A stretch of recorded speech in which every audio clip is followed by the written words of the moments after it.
O ar da noite na Amazônia é denso, carregado com o cheiro de terra molhada, flores silvestres e alguma coisa a mais. De longe, o som de uma sanfona corta a sinfonia dos insetos. É noite de festa junina, uma celebração de fé e comunidade à beira de um dos maiores rios do mundo. As luzes das fogueiras dançam, refletindo nos olhos das pessoas, nas fitas coloridas, na alegria que parece flutuar no ar. Mas nem tudo o que observam naquela noite tem rosto conhecido. Porque das profundezas escuras e lamacentas do rio, algo antigo se ergue. Algo que não está faminto por comida, está faminto por paixão. Você que já andou conosco pelas trilhas do folclore brasileiro, conhece o som do assobio do saci. Já viu o rastro em chamas deixado pela mula. Já sentiu os olhos do curupira queimando na mata fechada. Mas hoje saímos da terra e mergulhamos na água. Porque há mitos que não caçam, eles escolhem. E entre todos, há um que não corre, encanta. Deixa o like se você acredita que o folclore brasileiro é muito mais sombrio e verdadeiro do que contam por aí. E se quiser caminhar conosco até onde as lendas se confundem com a carne, se inscreve, porque o próximo mito pode já estar te observando, do outro lado da tela ou do rio. Ele chega com a noite, um estranho elegante de roupas brancas impecáveis e um sorriso que promete segredos. Ele encanta a todos, um dançarino habilidoso, um cavalheiro cortês, mas seus olhos procuram apenas uma pessoa na multidão. A mais bela, a mais vibrante, a mais cheia de vida. Ele a seduz com palavras doces e promessas sussurradas. E antes que o primeiro raio de sol toque a copa das árvores, ele some, sem deixar nome, sem deixar rastro, levando um pedaço do coração dela e deixando para trás algo que vai florescer 9 meses depois. Mas o grande mistério não é quem ele é o que ele é. E se o homem mais charmoso da festa não fosse um homem? Prepare-se porque vamos desvendar a história real e complexa do Boto, o sedutor encantado da Amazônia. A lenda do Boto cor-de-rosa é um pilar do folclore brasileiro. Uma história de origem indígena que se espalhou por toda a bacia amazônica, ganhando novos detalhes a cada geração. Ela é contada com mais força durante as festas juninas, quando as comunidades ribeirinhas se reúnem para celebrar a noite toda. E é nesse cenário de alegria que a mágica acontece. A história quase sempre começa do mesmo jeito. Ao cair da noite, de preferência em noites de lua cheia, um boto cor-de-rosa emerge das águas. Mas ele não surge como o animal que conhecemos. Longe de qualquer olhar, ele se transforma. Seu corpo de golfinho se alonga em pernas e braços, sua pele rosada ganha um tom humano e ele se veste como um cavaleiro. O traje é quase sempre branco e impecável, mas um item é essencial: um chapéu. E esse chapéu não é só um acessório de moda, é uma parte crucial do disfarce. Serve para esconder a única coisa que a magia não consegue apagar: o espiráculo, o orifício respiratório no topo de sua cabeça, a marca registrada de sua natureza aquática. Assim, disfarçado e irresistivelmente charmoso, ele caminha em direção à festa. Sua chegada nunca passa despercebida. Ele é um forasteiro, mas seu carisma é magnético. Ele desvia de perguntas sobre sua origem com um sorriso e convida as moças para dançar. E como ele dança! Com uma fluidez que parece de outro mundo, como se seus pés ainda sentissem a correnteza. Algumas versões dizem que ele busca a mulher mais bonita da festa. Outras, que seu alvo são as jovens virgens. De qualquer forma, Ele a escolhe e a corteja com uma intensidade avassaladora. Sua conversa é um feitiço. Ele a afasta da multidão, levando-a para um passeio sob o luar, à beira do mesmo rio de onde veio. Lá, a sedução se completa. Por uma noite, ela se sente a mulher mais amada do mundo. Mas o encanto tem hora para acabar. Antes do amanhecer, ele precisa ir embora. Ele se despede com uma promessa de retorno que nunca vai cumprir e mergulha de volta na água, retornando à sua forma de boto. A moça acorda sozinha. Meses depois, a consequência daquela noite se revela: uma gravidez. Quando a comunidade pergunta quem é o pai, a resposta é sussurrada, com uma mistura de vergonha e resignação. É filho do boto.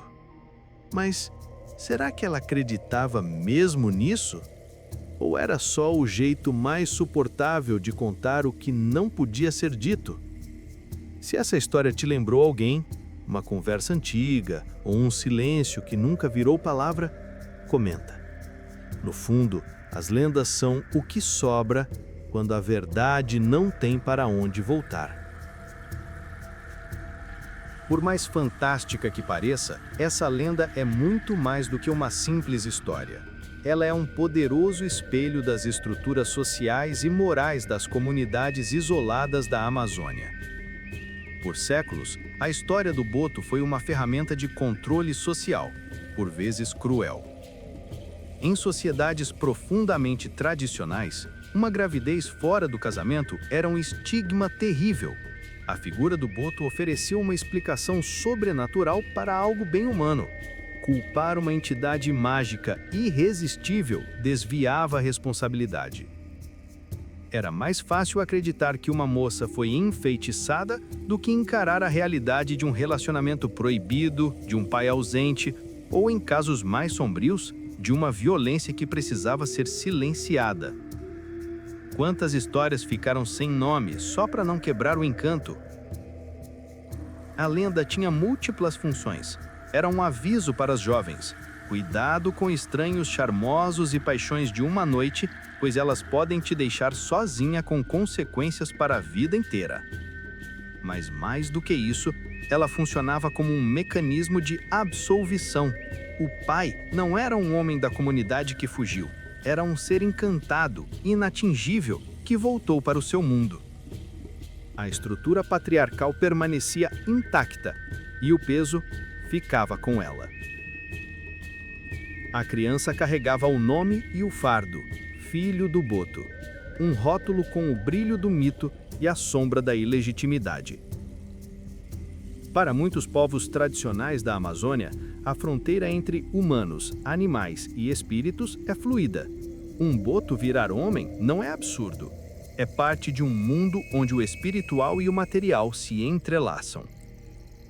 Mas há uma camada ainda mais sombria.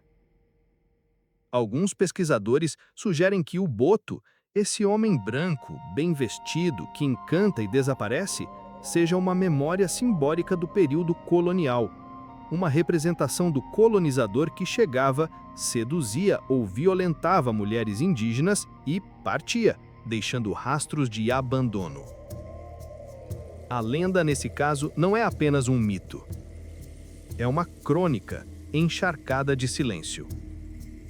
O filho do boto se torna então prova viva da magia dos rios, mas também, talvez, do trauma que ninguém teve coragem de nomear. E para você, o que o filho do boto representa? Um encantamento romântico? Um aviso? Um espelho daquilo que a sociedade preferiu esconder? Comenta aqui embaixo, porque cada lenda tem muitas versões, e a tua pode ser a que ainda falta ser contada. Deixando a lenda na margem por um momento, mergulhamos agora na carne e na ciência. Porque o que nada sob essas águas não é um encantador, é um sobrevivente. Inia geoffrensis. O nome soa estranho, mas o corpo é ancestral. É o maior golfinho de água doce do mundo e o mais solitário. Não é um festeiro. É um predador de topo, perfeitamente moldado pelo caos dos rios amazônicos. Ele não pertence a um zoológico mitológico, pertence a uma linhagem própria de cetáceos, a Iniidae, distinta de qualquer outra. Um ramo isolado no tempo, um sussurro da evolução que deu certo nas águas turvas da floresta.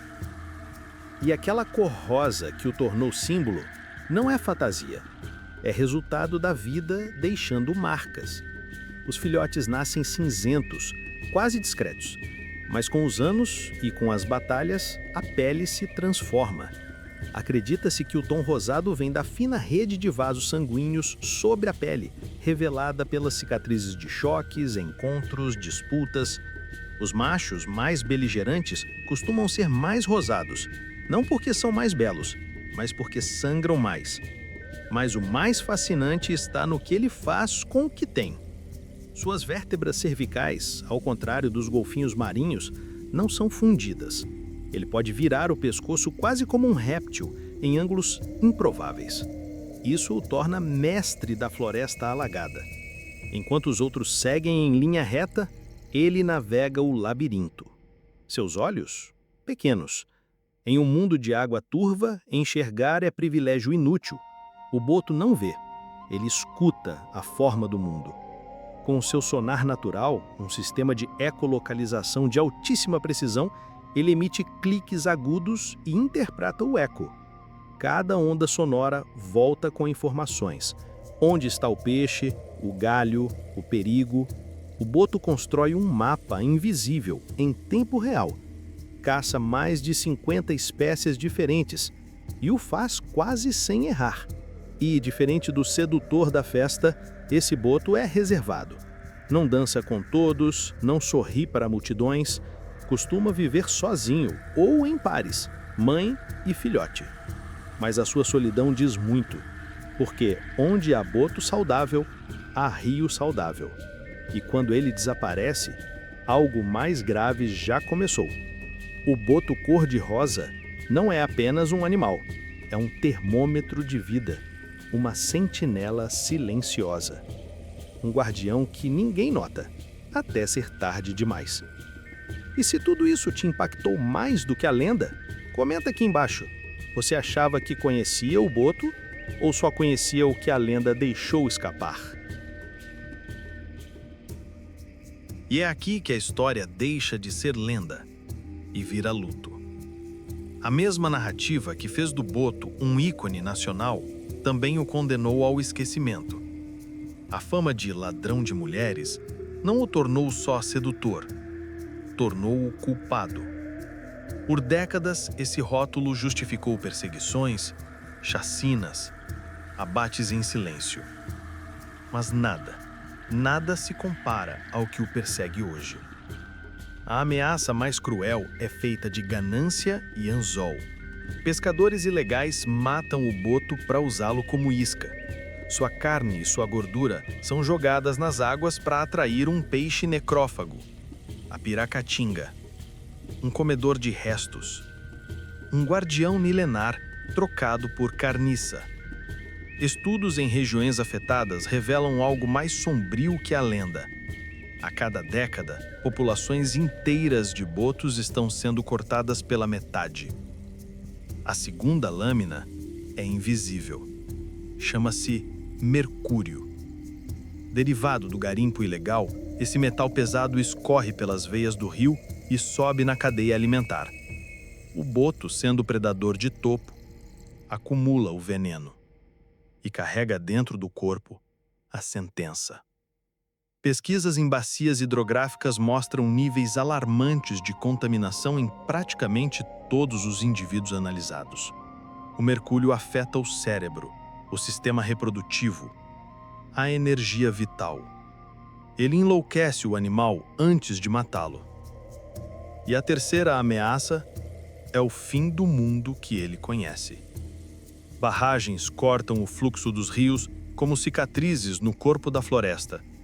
O desmatamento rouba as margens. A poluição preenche os silêncios. O lar do boto está sendo desmontado, não por monstros, mas por decisões. Quantos sinais o rio ainda precisa dar antes que a gente ouça? Hoje, o boto cor-de-rosa está classificado como em perigo de extinção pela União Internacional para a Conservação da Natureza. Não é uma hipótese, é uma contagem. E o mais cruel, a lenda que absolveu o homem, agora enterra o animal. O mito protegeu o sedutor, mas sacrificou o real. O encantador da festa virou estatística e o filho do rio, isca de peixe. Perder o boto não é perder um símbolo, é perder um elo, é arrancar um fôlego do peito da Amazônia. Se isso te doeu, escreve. Comenta aqui o que mais te revoltou ou o que você nunca tinha parado para pensar. Porque cada comentário é um registro. E talvez, se o algoritmo ouvir, o rio também ouça. E é aqui que a história deixa de ser lenda e vira luto. A mesma narrativa que fez do boto um ícone nacional também o condenou ao esquecimento. A fama de ladrão de mulheres não o tornou só sedutor, tornou-o culpado. Por décadas, esse rótulo justificou perseguições, chacinas, abates em silêncio. Mas nada se compara ao que o persegue hoje. A ameaça mais cruel é feita de ganância e anzol. Pescadores ilegais matam o boto para usá-lo como isca. Sua carne e sua gordura são jogadas nas águas para atrair um peixe necrófago, a piracatinga. Um comedor de restos. Um guardião milenar trocado por carniça. Estudos em regiões afetadas revelam algo mais sombrio que a lenda. A cada década, populações inteiras de botos estão sendo cortadas pela metade. A segunda lâmina é invisível. Chama-se mercúrio. Derivado do garimpo ilegal, esse metal pesado escorre pelas veias do rio e sobe na cadeia alimentar. O boto, sendo predador de topo, acumula o veneno e carrega dentro do corpo a sentença. Pesquisas em bacias hidrográficas mostram níveis alarmantes de contaminação em praticamente todos os indivíduos analisados. O mercúrio afeta o cérebro, o sistema reprodutivo, a energia vital. Ele enlouquece o animal antes de matá-lo. E a terceira ameaça é o fim do mundo que ele conhece. Barragens cortam o fluxo dos rios como cicatrizes no corpo da floresta. O desmatamento rouba as margens. A poluição preenche os silêncios. O lar do boto está sendo desmontado. Não por monstros, mas por decisões. Quantos sinais o rio ainda precisa dar antes que a gente ouça?